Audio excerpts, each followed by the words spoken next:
ಎಲ್ರಿಗೂ ನನ್ನ ನಮಸ್ಕಾರ. ಈ ದಿನ ಅನ್ನೋದು ನಮ್ಮ JDS ಪಕ್ಷಕ್ಕೆ ಒಂಥರ ಸುದಿನ ಅಂತಾನೆ ಹೇಳ್ಬೋದು. ನಮ್ಮ ಮಾಜಿ ಪ್ರಧಾನಿಗಳಾದಂಥ HD ದೇವೇಗೌಡ ಸರ್ ಅವರಿದ್ದಾರೆ, ಅಪ್ಪಾಜಿಯವರು, ಆಮೇಲೆ ಕೇಂದ್ರ ಸಚಿವರಾದ ಕುಮಾರಣ್ಣವರಿದ್ದಾರೆ, ಹಾಗೆ ನಿಖಿಲಣ್ಣವರಿದ್ದಾರೆ. ಅದೇ ರೀತಿ ನೂತನವಾಗಿ ನಮ್ಮ JDS ಜಿಲ್ಲಾಧ್ಯಕ್ಷರಾದಂಥ ಮಂಜುನಾಥ್ ಸರ್ ಇದ್ದಾರೆ. ಅದೇ ರೀತಿ ತಾಲೂಕು ಅಧ್ಯಕ್ಷರಾದಂಥ ಹರೀಶ್ ಗೌಡ ಸರ್ ಅವರು, ಅದೇ ರೀತಿ ನಮ್ಮ ಹಿರಿಯರು, ನನ್ನ ಅಪ್ಪಾಜಿಗಳು ಆದಂಥ ಮುನೇಗೌಡ ಸರ್ ಅವರು. ಇತ್ತೀಚೆಗೆ ದಿವಂಗತ ತಂದಂಥ ಅಪ್ಪಯ್ಯನವರು ಅವ್ರ ಸಮ್ಮುಖದಲ್ಲಿ ಇದು ನಡಿಬೇಕಾಗಿತ್ತು. ದುರದೃಷ್ಟವಶ ಇವತ್ತು ಅವರು ಇಲ್ಲ. ಅದೊಂದು ನಮ್ಮ ಪಾರ್ಟಿಗೆ ಒಂದು ನೋವು ಅಂತೇಳಿ ನಾನು ಹೇಳಲಿಕ್ಕೆ ಬಯಸ್ತೀನಿ.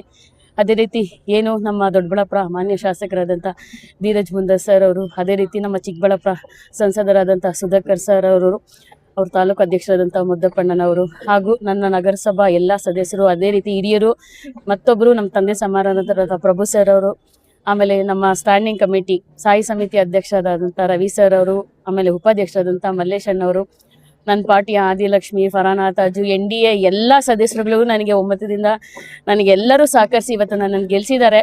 ನನಗೆ ತುಂಬ ಖುಷಿ ಆಗ್ತಿದೆ. ನಾನು ಅವರೆಲ್ಲರಿಗೂ ಆಭಾರಿಯಾಗಿರೋದಕ್ಕೆ ನಾನು ಹೇಳಲಿಕ್ಕೆ ಬಯಸ್ತೀನಿ.